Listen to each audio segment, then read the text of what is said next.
أهلا وسهلا يا رمضان شهر التوبة والغفران مرحبا بك رمضان رمضان شهر الذكر والإحسان أهلا وسهلا يا رمضان شهر الصدقة والإكرام مرحبا بك رمضان رمضان أهلا وسهلا يا رمضان أصوم نهارا وأذكر ربي وأتلو القرآن ليشفي قلبي سأقوم ليلا حتى الفجر أشكر الله أصلي وأدعو الله أن يغفر لي وأدعو أن يتقبل عملي وأدعو ربي أن يدخلني جنة الخلد أنا وأحبابي أهلا وسهلا يا رمضان شهر التوبة والغفران مرحبا بك رمضان رمضان شهر الذكر والإحسان أهلا وسهلا يا رمضان شهر الصدقة والإكرام مرحبا بك رمضان رمضان أهلا وسهلا يا رمضان الحمد لله رب العالمين والعاقبة للمتقين ولا عدوان إلا على الظالمين والصلاة والسلام على خير البرية سيدنا وحبيبنا محمد صلى الله عليه وعلى آله وصحابته ومن اهتدى بهديه إلى يوم الدين أما بعد. Toute la louange et la gloire à Allah, le clément, le miséricordieux, le tout miséricordieux, le très miséricordieux. Que la paix, le salut et la bénédiction d'Allah soient sur le prophète Muhammad sallallahu alayhi wa sallam, sur sa famille, sur ses compagnons et sur tous ceux qui suivent et suivront ses enseignements jusqu'au jour du jugement dernier. Chers fidèles, nous vous adressons la salutation de l'islam, la salutation du paradis en vous disant Assalamu alaikum wa rahmatullahi wa barakatuh. Que la paix, le salut et la bénédiction d'Allah soient sur vous et qu'Allah subhanahu wa ta'ala accepte de nous nos différentes adorations dans ce mois béni, qu'il exauce toutes nos invocations, qu'il nous élève dans la foi et dans la croyance, qu'il raffermit nos pas sur la bonne voie et qu'il éloigne de nous le Satan et ses alliés.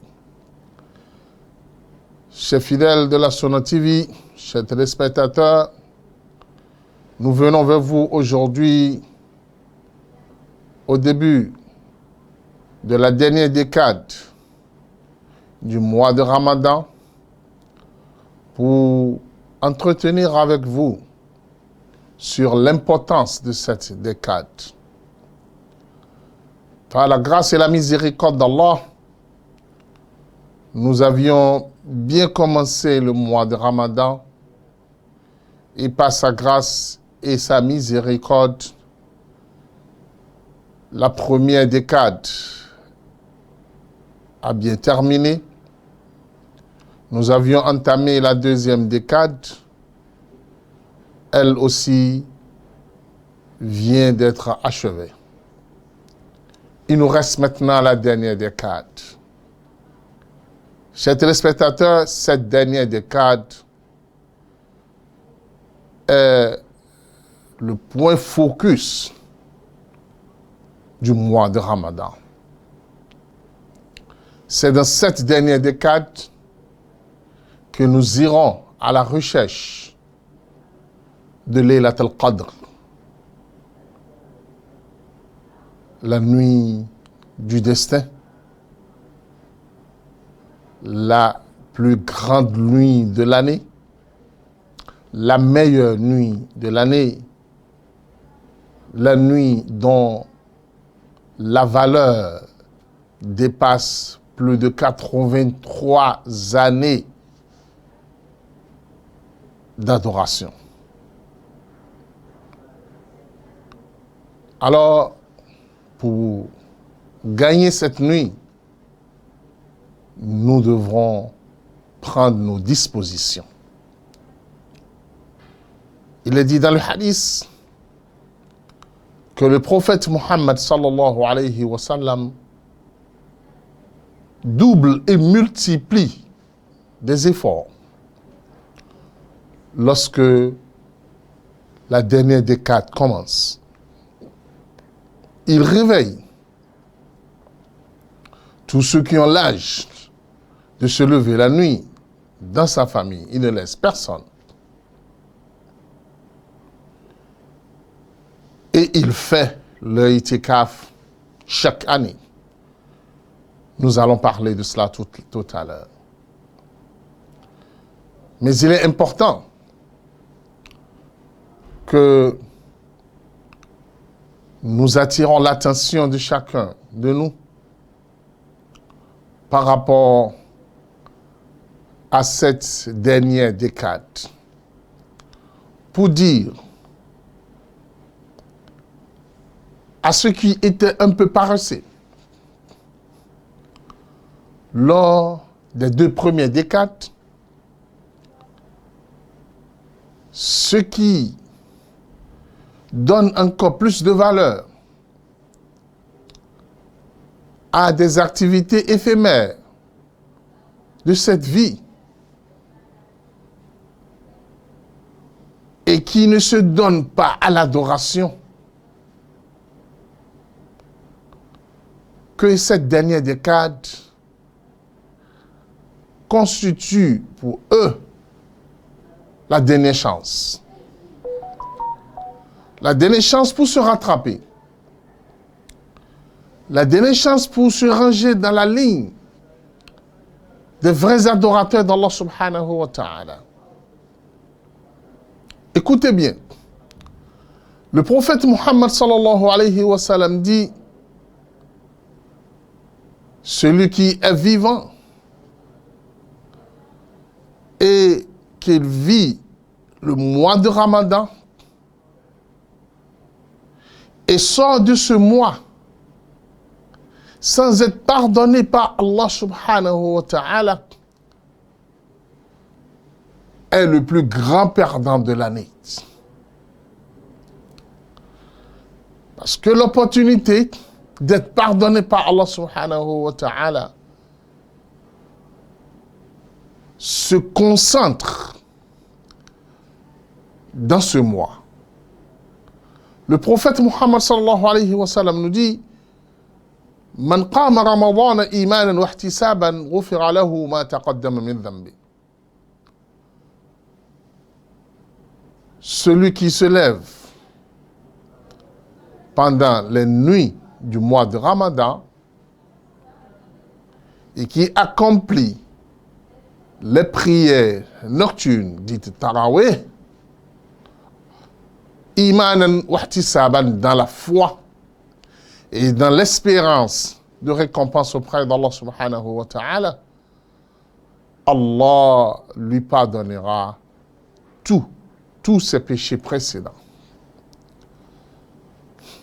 Et il dit dans un autre hadith: Man sama Ramadan imanan wa ihtisaban, quiconque jeûne le mois de Ramadan dans la foi et dans l'espérance de récompense auprès d'Allah subhanahu wa ta'ala, ghufira lahu ma taqaddama min dhanbi. Tous ses péchés précédents lui seront pardonnés.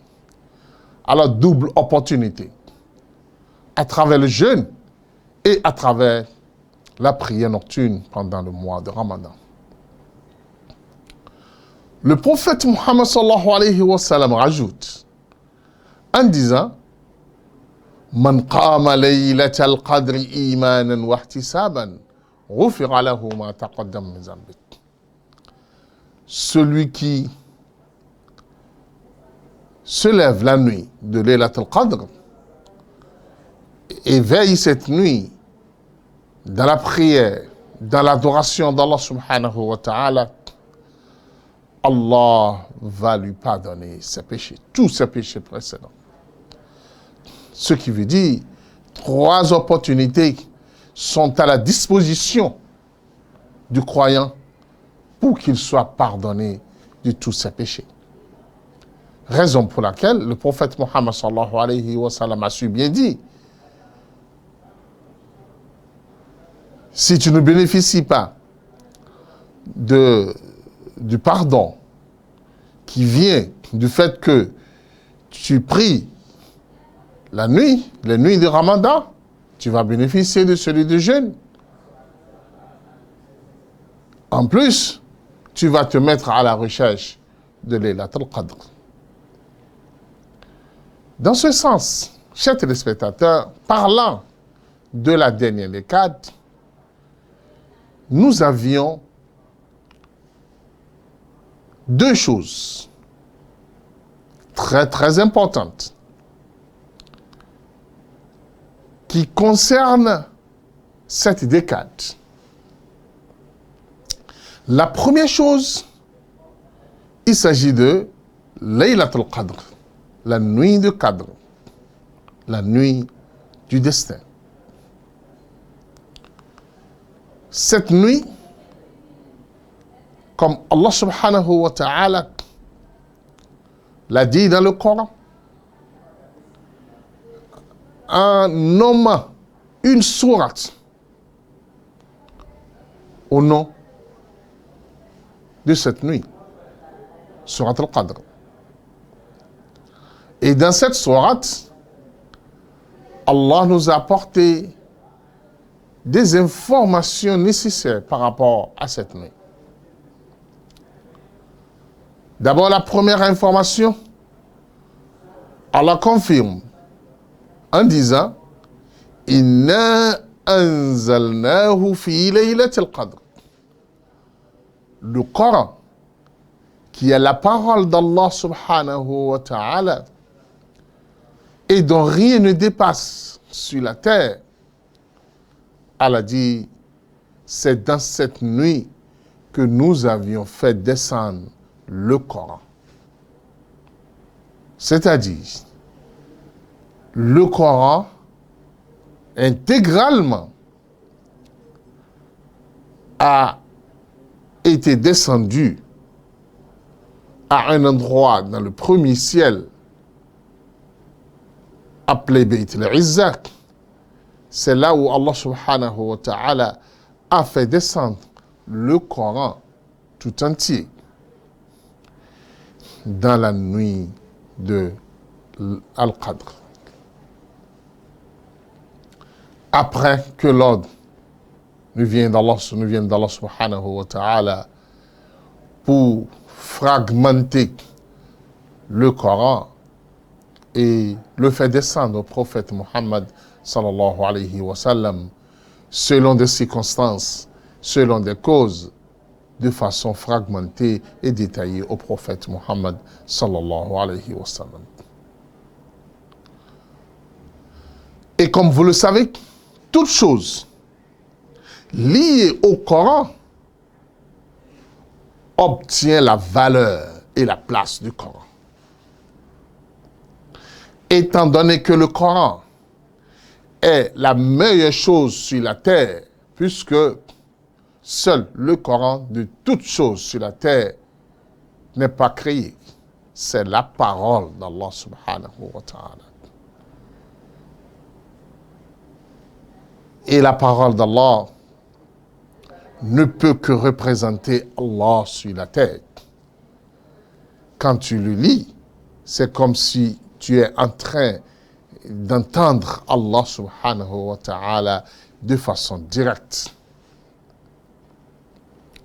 Et quel mérite, quelle valeur d'échanger avec Allah, de méditer la parole d'Allah subhanahu wa ta'ala. Il est descendu le Laylatul Qadr. Allah subhanahu wa ta'ala dit Nanzalnahu fi Laylatul Qadr. Wa ma adraka ma Laylatul Qadr. Laylatul Qadr khayrun min alfi shahr. La nuit de Qadr est meilleure plus que 1000 mois. 1000 mois, qui est équivaut à 83 ans et quelques mois. 83 ans et quelques mois. Ce qui veut dire que une Laylat al-Qadr, une nuit de Qadr, est considérée comme une vie.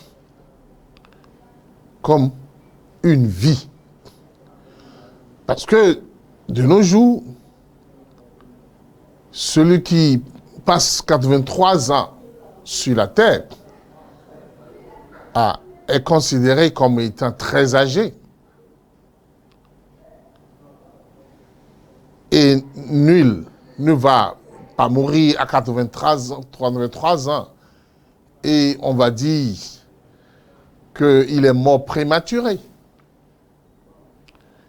Il a fait sa vie pleinement, on va le dire. Alors dans ce sens, Allah subhanahu wa ta'ala, qui va donner une récompense de 83 ans d'adoration à quelqu'un pour une seule nuit, imaginez cette valeur. En plus de cela, تنزل الملائكة والروح فيها. Les anges, tous les anges qui sont dans les cieux, vont descendre sur la terre cette nuit. Et comme nous le savons très bien, les anges sont des créatures de bénédiction. Sont des créatures qui n'apportent que la grâce. Puisque ils sont des créatures d'Allah subhanahu wa ta'ala qui ne se séparent jamais de l'adoration d'Allah. Allah dit la ya'suna Allah ma amarahum wa yaf'aluna ma yumarun. Ils ne désobéissent jamais à Allah subhanahu wa ta'ala et ils font intégralement ce qu'Allah subhanahu wa ta'ala leur ordonne comme ordre. Alors leur descente est une grâce, est une bénédiction. Ils vont descendre pour se frotter avec les créatures d'Allah, les croyants en Allah subhanahu wa ta'ala, ceux qui sont rattachés à Allah subhanahu wa ta'ala. Et Allah subhanahu wa ta'ala en plus appelé cette nuit Salamun hiya. C'est une nuit de paix. Une nuit de paix. C'est-à-dire, Allah subhanahu wa ta'ala va faire descendre la paix sur la terre. Et la descente de la paix, c'est la descente de la quiétude. C'est la descente de la sécurité. C'est la descente de la grâce. Tout ceci dans cette nuit. Et Allah subhanahu wa ta'ala dit dans un autre verset, Inna anzalnahu fi laylatin mubarakatin inna kunna munzirin fiha yufraku kullu amrin hakim amran min indina inna kunna mursilin. Allah subhanahu wa ta'ala dit, c'est dans cette nuit, yufraku kullu amrin hakim, le destin de chaque créature sur la terre, c'est ce jour qu'Allah subhanahu wa ta'ala répartit cela entre les anges. C'est-à-dire, il met à la disposition des anges des informations par rapport à ce qui va se passer dans l'année qui commence. Je vous donne un simple exemple. L'ange de la mort n'a pas les détails sur l'âge et le délai de vie de ceux qui sont sur la terre de façon détaillée de toutes leurs années de vie. Allah subhanahu wa ta'ala dégage du grand livre de Lawh al-Mahfouz ce qui concerne chaque année. Et la nuit de Laylat al-Qadr, il met à disposition de l'ange de la mort des informations par rapport à ceux qui vont mourir durant l'année. Alors l'ange de la mort aura le détail sur chacun. Vous devrez déjà comprendre que Laylat al-Qadr, c'est une nuit très importante. Ça doit être pour le musulman une nuit exceptionnelle où, avec tout le dévouement, avec toute la concentration, le musulman se donne à Allah subhanahu wa ta'ala cette nuit pour gagner la grâce d'Allah, pour gagner la miséricorde d'Allah. Vu la valeur et l'importance de cette nuit, le musulman est appelé à s'apprêter, à se préparer pour bénéficier de cette nuit. Le prophète Mohammed sallallahu alayhi wa sallam nous a bel et bien informé que cette nuit se trouve dans la dernière décade. Et il faut le rappeler, la dernière décade du mois de Ramadan,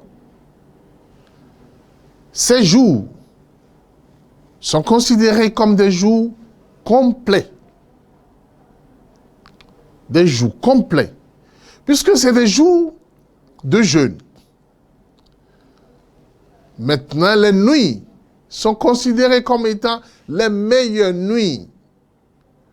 Parce que c'est dans ces nuits-là que nous allons obtenir le Laylat al-Qadr.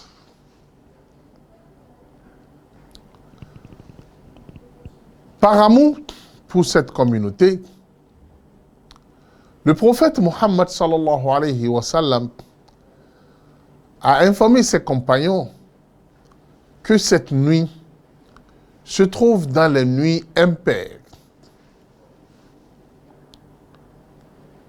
Les nuits impaires, c'est-à-dire la nuit de 21e nuit, 23e nuit, 25e nuit, 27e nuit et 29e nuit. Et dans certains hadiths, le prophète Mohammed sallallahu alayhi wa sallam, en s'adressant à ses compagnons, qui lui ont informé qu'ils ont fait des rêves sur le Laylat al-Qadr et ils l'ont trouvé dans les 7 dernières nuits du mois de Ramadan. Et le prophète sallallahu alayhi wa sallam a dit, puisque vos rêves se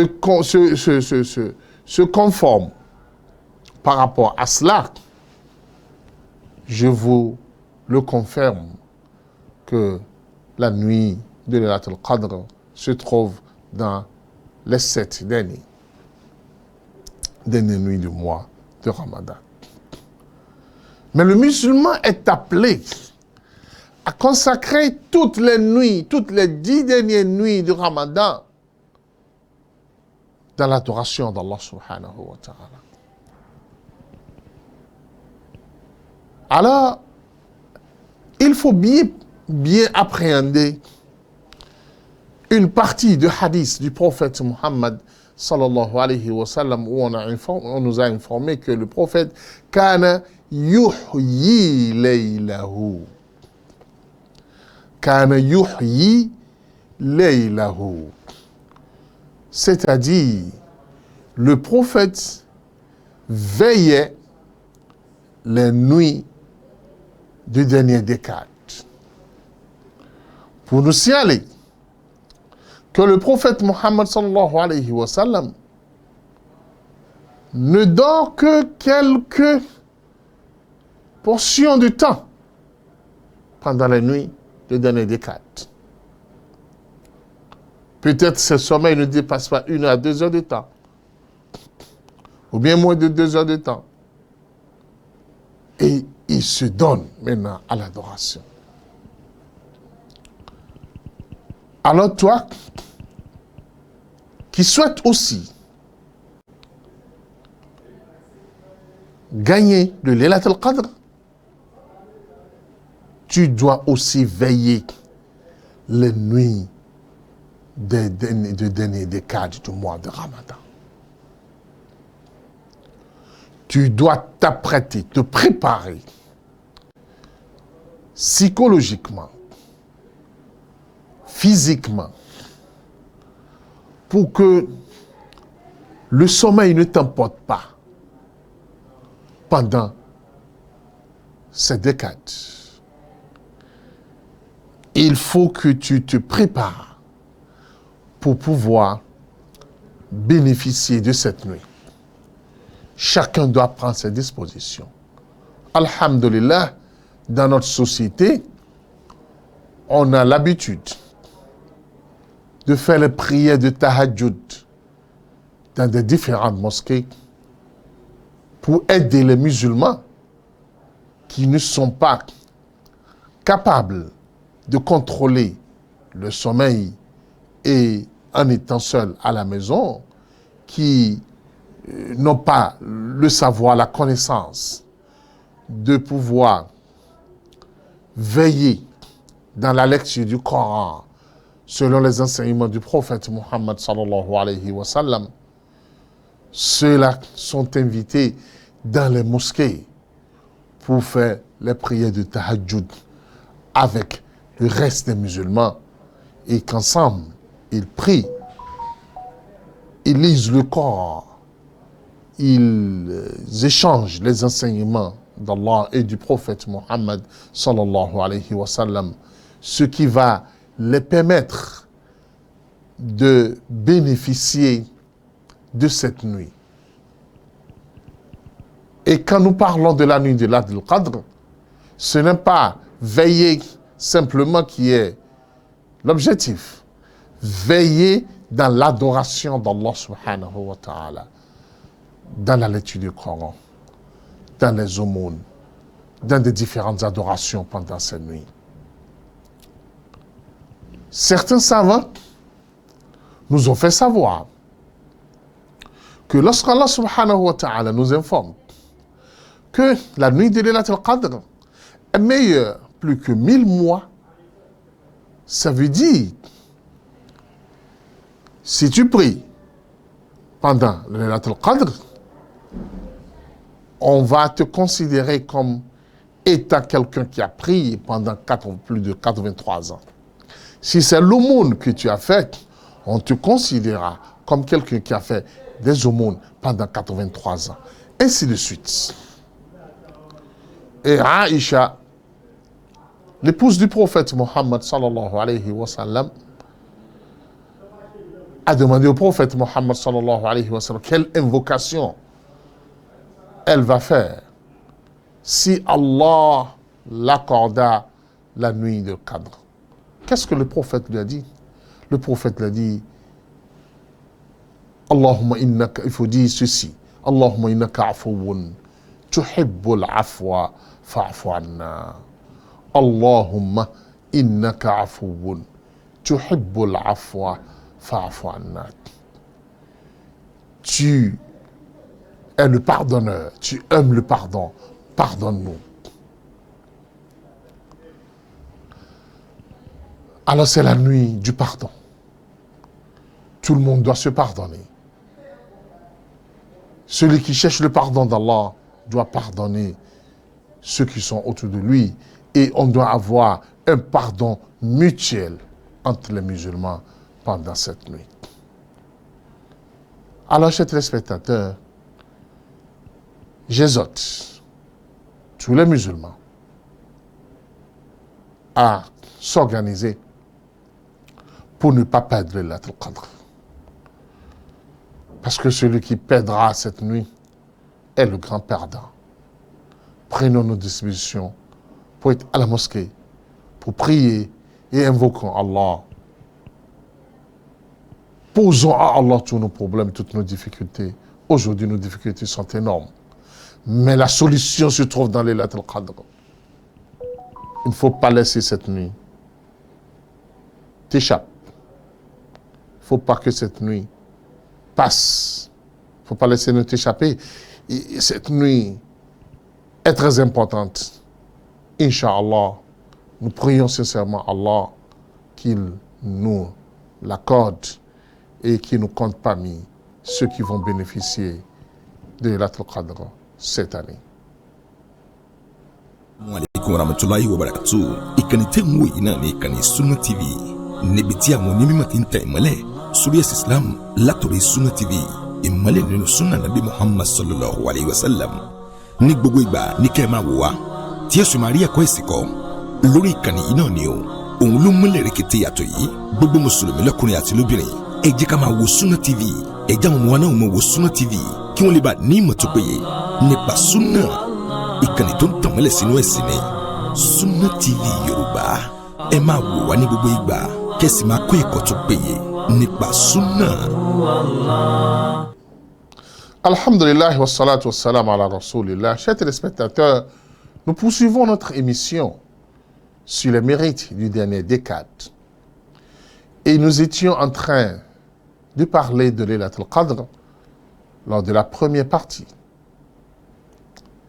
Il faut se rappeler que pendant la nuit de Laylatul Qadr, nous sommes invités à de différentes adorations, les prières nocturnes, la lecture du Coran, les différents dhikrs, Subhanallah, Alhamdulillah, wa la ilaha illallah, les aumônes et toutes sortes d'adorations qui contribuent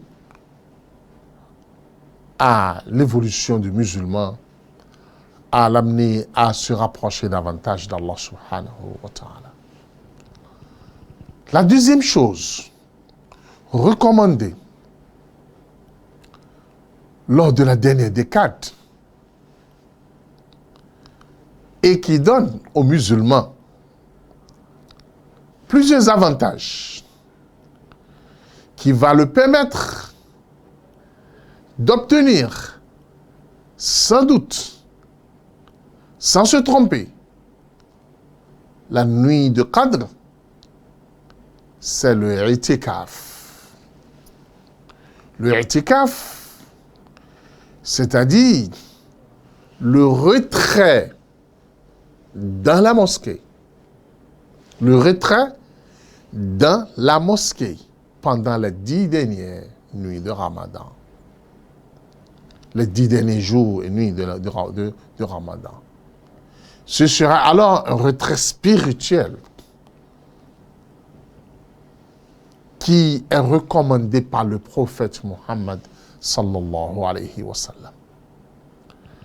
Chers téléspectateurs, ce retrait est une sunna mu'akkada, confirmée par le prophète Muhammad sallallahu alayhi wa sallam, puisque le prophète ne l'a jamais laissé sa vie durant. Et tout musulman est appelé à prendre le prophète Muhammad sallallahu alayhi wa sallam comme son modèle et faire comme lui. C'est recommandé. Tout musulman doit chercher à le faire. Sauf celui qui est préoccupé par un travail. Il travaille dans une entreprise dont, s'il se permissionne, ça pourrait lui créer du tort.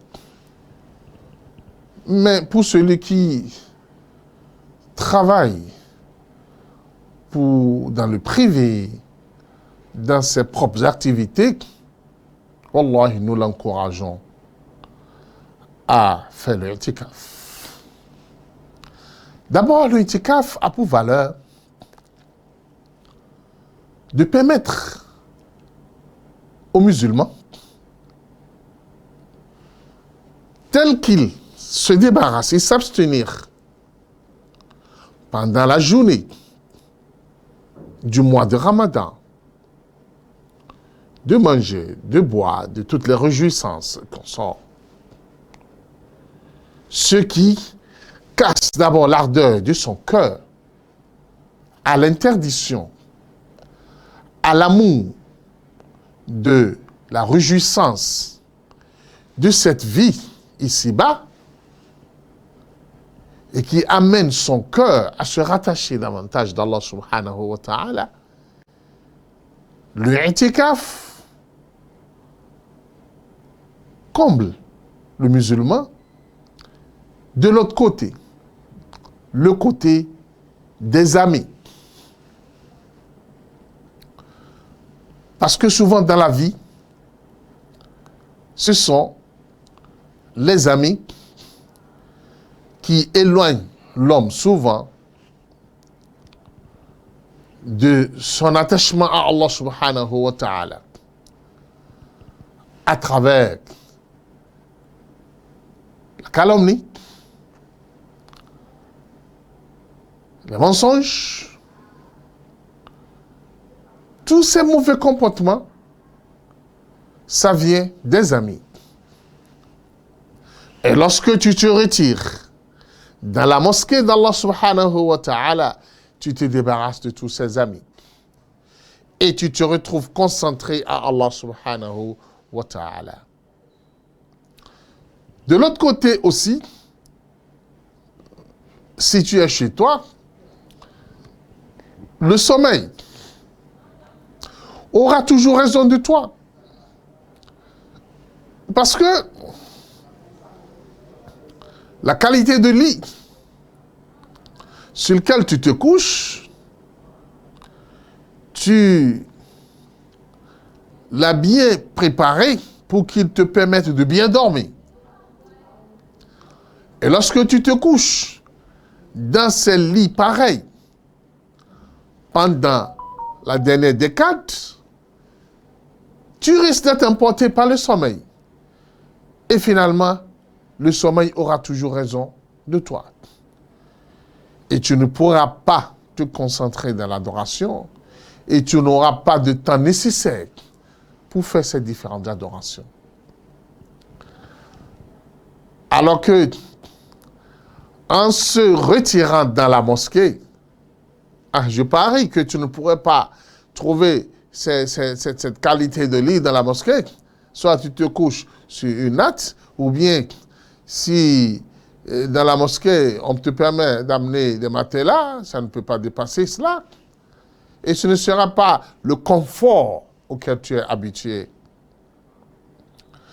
Et ceci va amener aussi ton corps à se donner à l'adoration d'Allah subhanahu wa ta'ala.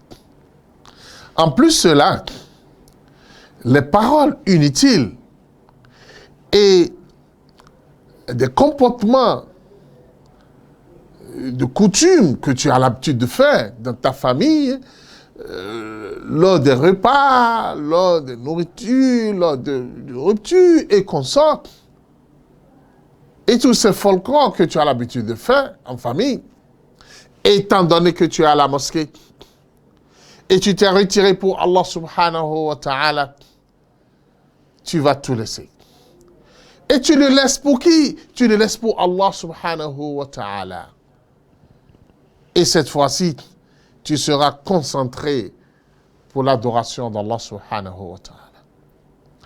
Alors l'objectif de celui qui se retire pour le i'tikaf dans la mosquée, c'est pour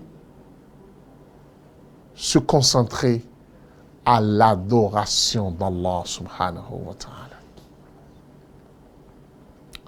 Le i'tikaf te donnera l'opportunité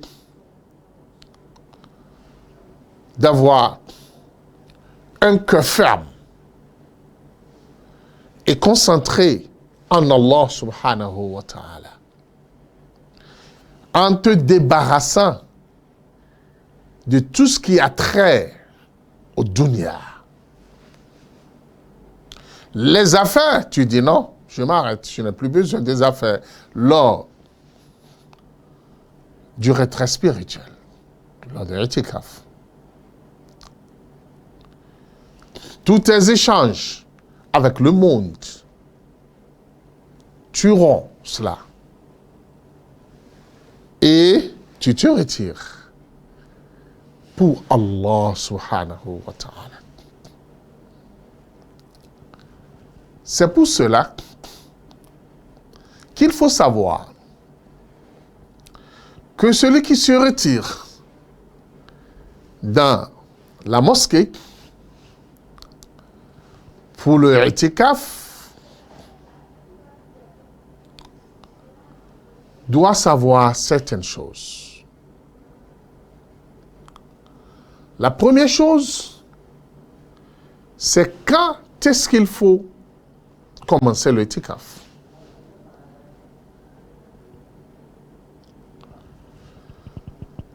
Le i'tikaf peut être 10 jours, ça peut être même 20 jours, selon le choix de chacun. Mais le prophète Mohammed sallallahu alayhi wa sallam a l'habitude de faire le i'tikaf les 10 dernières nuits, les 10 derniers jours de Ramadan. Et le i'tikaf commence avant le coucher du soleil du jour où tu veux commencer le i'tikaf. Pour celui qui veut faire l'i'tikaf la dernière décade, ça veut dire le i'tikaf commence la nuit du 21e jour de Ramadan, c'est-à-dire la 21e nuit de Ramadan. Alors, il est appelé à aller rompre le jeûne dans la mosquée. Le jeûne du 20e jour, il doit aller rompre ce jeûne-là dans la mosquée pour lui permettre de rentrer dans l'itikaf cette nuit. Et le musulman est au choix. Il veut faire une nuit de itikaf, 2 nuits, 3 nuits, 4 nuits, jusqu'à... S'il veut faire les 10 jours du dernier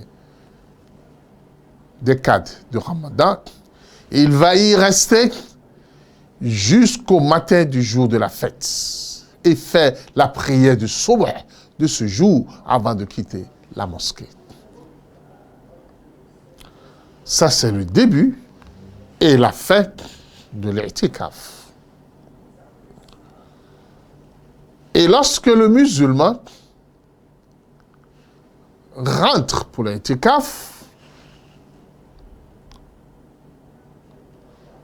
il ne lui est plus permis de sortir de la mosquée que pour des raisons indispensables dont on ne peut pas se dispenser. C'est-à-dire quoi? Il reste dans la mosquée et il doit naturellement être lavé de tout. C'est-à-dire, il ne doit pas être souillé pour le grand, il ne doit pas être dans la situation de faire le grand lavage. Parce qu'en étant dans la mosquée, ça ne doit pas se passer, même si il dort, il rêve, ça, il peut aller se laver. Mais en étant dans la mosquée, une femme en menstrue doit se laver, le grand lavage, avant de commencer le itikaf. Et si il est dans l'itikaf et sa menstruation commence, elle rompt immédiatement l'itikaf et met fin à son itikaf. Alors, dans ce sens, nous disons que les deux piliers de l'i'tikaf que nous devons connaître très bien, c'est l'intention. Le musulman doit formuler l'intention de vouloir se retirer dans la mosquée d'Allah subhanahu wa ta'ala. Et le deuxième pilier, c'est qu'il doit rester permanemment dans ses jours dans la mosquée. Comme je le disais, il ne lui est pas permis de sortir, sauf pour aller uriner ou bien pour aller faire ses besoins. Il ne doit pas sortir disant que j'ai un ami malade et je vais aller le rendre visite. Ça là, pendant l'i'tikaf, ce n'est pas permis. Il ne doit pas sortir en disant que je vais aller présenter les condoléances à un ami qui a perdu son frère et son père. Pendant l'i'tikaf, ce n'est plus permis. Pour ces repas de rupture et de sahour, il doit faire comme le prophète Muhammad sallallahu alayhi wa sallam, comme nous l'a informé Salim. Il dit que nous assurons au prophète Muhammad sallallahu alayhi wa sallam c'est manger pour le foutour, pour le suhour et pour la rupture. Et on l'amenait ça à la mosquée. Ce qui veut dire que celui qui veut faire l'i'tikaf doit aussi prendre ses dispositions pour qu'on puisse l'amener à manger à l'intérieur de la mosquée. Mais s'il arrive qu'il n'a personne pour l'assister, pour l'apporter à manger, il peut sortir pour aller chercher à manger dans des heures précises. Et il revient vite dans la mosquée pour poursuivre le retrait spirituel. Alors, nous pouvons déjà comprendre. Si nous parlons, nous avions dit les deux piliers de l'i'tikaf, la formulation de l'intention et en plus, la présence à l'intérieur de la mosquée. Quelle mosquée? Il est toujours recommandé de faire l'i'tikaf dans une mosquée où on prie en groupe d'une partie et il est préféré que ça soit dans une mosquée où on prie la prière de Juma. Pour que celui qui veut faire l'i'tikaf ne soit pas dans le besoin le vendredi de sortir de la mosquée pour aller chercher là où il va prier la prière de Juma. Si il s'est déjà installé dans une mosquée où on prie la Juma, l'heure de la Juma viendra le trouver là et il va accomplir la prière de Juma sans aucune difficulté. Alors, chers téléspectateurs, celui qui sort de la mosquée pour une autre raison, une raison de dunya, il est commerçant et il faut attirer l'attention des téléspectateurs à ce point. Il n'est pas permis pour celui qui est venu à l'i'tikaf de faire le commerce au moment où il est à l'i'tikaf. Il est là, il appelle, vendez-moi ceci. Non, ça là, ça veut dire que tu n'es plus concentré pour l'adoration. Tu as voulu te retirer de dunya et oublier le dunya et consacrer ton temps pour l'adoration d'Allah subhanahu wa ta'ala et pour se rapprocher d'Allah. Maintenant, tu appelles, venez, et tu vends des marchandises lors de ta présence dans la mosquée pour l'i'tikaf. Non, ça là, les ulama n'ont pas accepté cela et ce n'est même pas bon. Ce qui a amené même certains ulama à ne pas être d'accord pour celui qui enseigne les gens pendant l'intikaf. Bien que l'imam Shafi'i dit que non, l'enseignement, c'est le top des adorations et que c'est permis, mais certains ulamas ne sont pas d'accord. Parce que cela va perturber la concentration de ce dernier dans l'adoration. Et lors du itikaf, il n'est même pas aussi normal de voir des gens se rassembler, s'asseoir en groupe pour bavarder, pour échanger, pour discuter. Non, ça, ce n'est pas recommandé lors de l'itikaf. Le prophète Muhammad sallallahu alayhi wa sallam, pendant ses itikaf, le prophète avait son lit et on installe au-dessus de son lit une couverture qui le permet d'être isolé seul, là. Parce que celui qui effectue l'itikaf est appelé à se concentrer dans l'adoration, dans le rappel d'Allah subhanahu wa ta'ala et oublier tout le dunya. D'un côté, à lire le Coran avec concentration, avec méditation, à méditer le monde autour de lui, à se concentrer pour le dhikr, c'est-à-dire le itikaf, c'est le moment par excellence pour le musulman d'être proche d'Allah et de son Seigneur. D'oublier définitivement le dunya avec tout ce qui est dedans.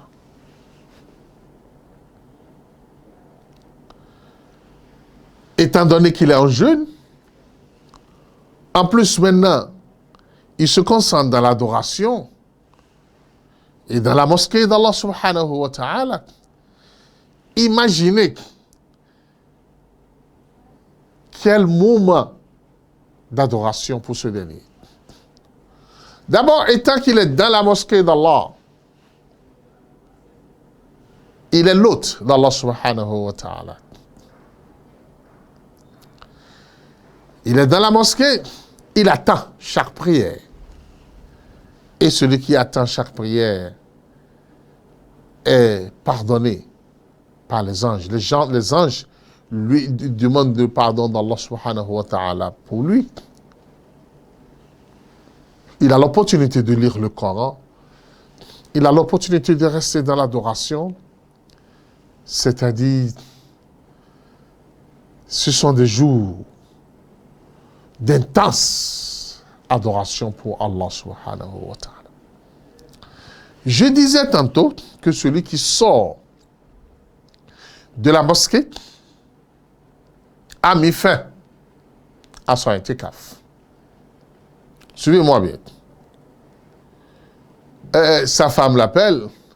Ah, papa, excusez-moi, j'ai besoin de telle chose au marché. Il sort pour le besoin de sa femme et pour le marché. Ce qui veut dire qu'il est encore attaché à la vie. Il est au service de son épouse en étant dans l'itikaf. Il a mis fin à son itikaf, tranquillement. À part les contraintes de la vie,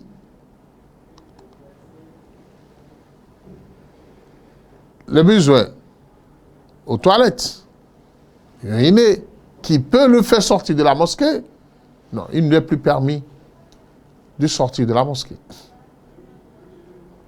Écoutez-moi très bien. Lorsque tu sors de la mosquée pour un besoin de commerce, d'affaires, de quoi que ce soit, tu as mis fin à ton itikaf, pas de raison. En plus, mon frère, il est rigoureusement interdit d'avoir de relations avec ton épouse. Tu ne dois pas, pour une raison ou une autre, aller à la maison et par là embrasser ta femme, donner de bisous à ta femme pendant le itikaf, mets fin à ton itikaf. Allah subhanahu wa ta'ala est clair sur ça en disant وَلَا تُبَاشِرُوهُنَّ وَأَنْتُمْ عَاكِفُونَ فِي الْمَسَاجِدِ. Lorsque vous êtes en train de faire le itikaf, ne vous approchez jamais de votre épouse. Et comme je l'ai dit, le prophète Mohammed sallallahu alayhi wa sallam, une fois,